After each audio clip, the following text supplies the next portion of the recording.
Because of Donald Trump's actions, people in Denmark now see the United States as a bigger threat than North Korea and Iran. Because of Donald Trump's actions, there are mass protests in Panama City, Panama, with the arrival of Marco Rubio, United States Secretary of State, over the weekend, where Rubio showed up in Panama to demand that the Panama Canal be given to the United States, or else, because of Donald Trump's action, the dictator of Venezuela, Nicolas Maduro, has been officially recognized and legitimized by the United States, as Donald Trump sent a special envoy to Venezuela to directly speak with Maduro, despite the fact that Maduro, over the past few weeks, has threatened to invade Puerto Rico, mocked the United States of America. And of course, Maduro is not the democratically elected leader of Venezuela. He is just holding on and seizing power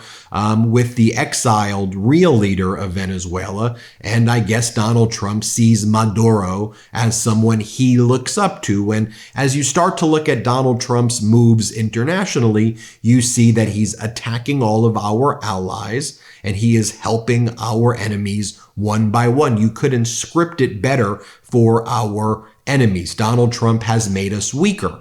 There is an international resistance, though, that sees this.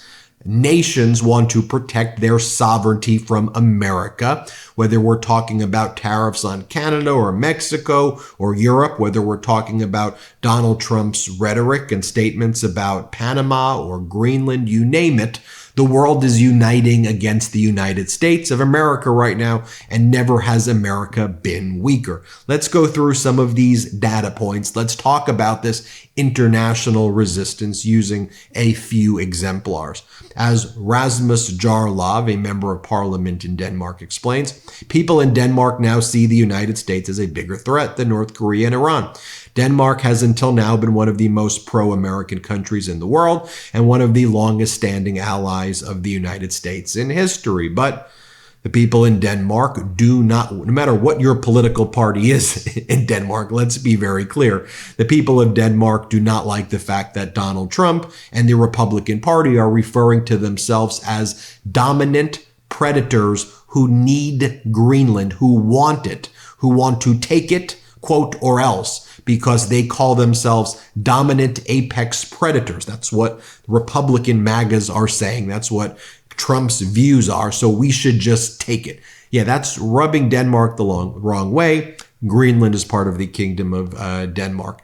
In Panama right now, the people there are saying there will be, in some of their leadership, the past leader of Panama, past president is saying, quote, there will be many casualties. In other words, Panama is preparing, although they don't want it, if United States invades, to go to war, a bloody war against the United States if America tries to infringe and invade or take the Panama Canal by force. That's what they're saying there. Take a look at this. Nearly half of Danes see U.S. as a threat. About 78 to 80% oppose the sale of Greenland. Pretty overwhelming numbers right there. We also told you about people in Greenland who do not like the fact that Donald Trump is infringing on their sovereignty and disrespecting them the way they are. Take a look at this article on Panama. Marco Rubio's weekend visit to Panama is set to offer clues to a pressing question: whether the next 4 years of American policy will more closely resemble an imperial conquest or a hardball real estate negotiation. Let's just take the real estate aspect of it. Like, we all realize that Donald Trump bankrupted most of the companies that he touched. Donald Trump bankrupted multiple casinos. The hardball negotiator couldn't run casinos in Jersey, okay? The hardball negotiator. Will we be imperial conquest or will we be hardball real estate negotiation? I mean, the framing of this is pretty stupid in and of itself. It goes on to say, on the ground here in Panama, members of the country's small political elite have been bracing for either. The former president says, quote, I think there will be many, many casualties on our side and international condemning of the United States. They're preparing, they're gearing up for a bloody war against the United States of America. The Wall Street Journal's headline for their opinion piece, their editorial board, is calling Donald Trump's actions not just against Panama and Denmark, but against Mexico and Canada and Trump's tariffs, the dumbest trade war in history. Trump will impose 25% tariffs on Canada and Mexico for no good reason. I'll give you the reason. The reason is that Donald Trump's psychotic. He's a maniac. He's bad for business. He's bad for America. Yet you, the Wall Street Journal, normalized him. You, Politico, normalized him. All these papers were like, oh, he's a businessman. He was never a businessman. He's a con artist. He's a fraud. He's a criminal. He's a convicted felon. He's a sexual predator. He was found liable for sexual assault. So yeah, in my opinion, that makes him a sexual predator. He's a disgusting, vile human being who was saying that, oh, we need to go back to 1870 and y'all supported this. Well, I think it'll be good for business.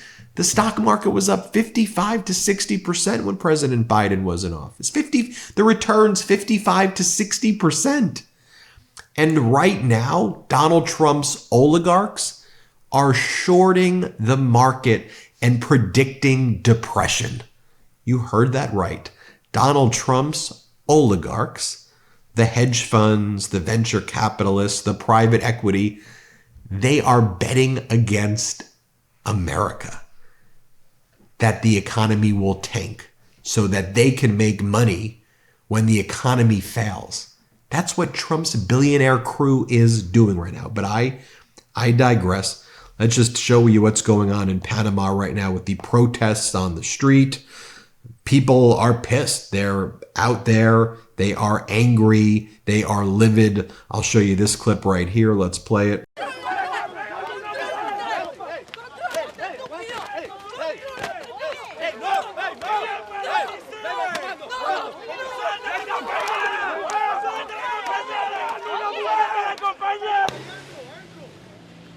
I mean, if you go around Panama right now, you'll see American bald eagles with the no symbol around it. Just take a look at some of this journalism that was done, speaking with some local Panamanian leaders. Here, play this clip. The message is a little clearer. 25 years after the canal was returned to Panama, the United States taking back control, as Donald Trump envisions, would be seen on sight as an invasion. Caution. This is our message to President Trump. Have a little respect. Respect the sovereignty of Panama. The canal belongs to Panama and we will not sell it. It will continue to be a Panamanian canal serving the world, including the United States, but it is the property of Panama and the Panamanians. And who is benefiting most from this? China. I mean, China has its ambassadors there talking about cultural exchange and how we so value the people of Panama and we want to celebrate their heritage, while America's out there, give us your canal. What do you think resonates more with the people of Panama? This is just playing right into China's hand. This is China's ambassador to Panama. So as Rubio's there saying, give us, we want to take your land or else.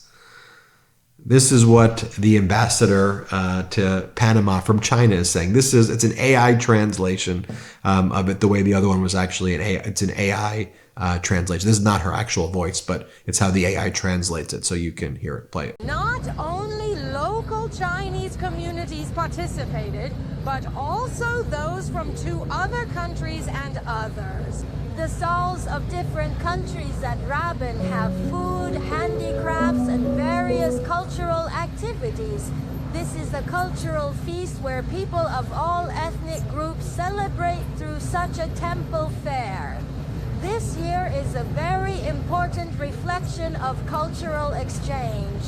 Yeah, and then finally, as I said, Donald Trump sending an envoy to directly negotiate with Maduro, which would be in direct contravention. I mean, Rubio, Secretary of State Rubio, put sanctions on Venezuela.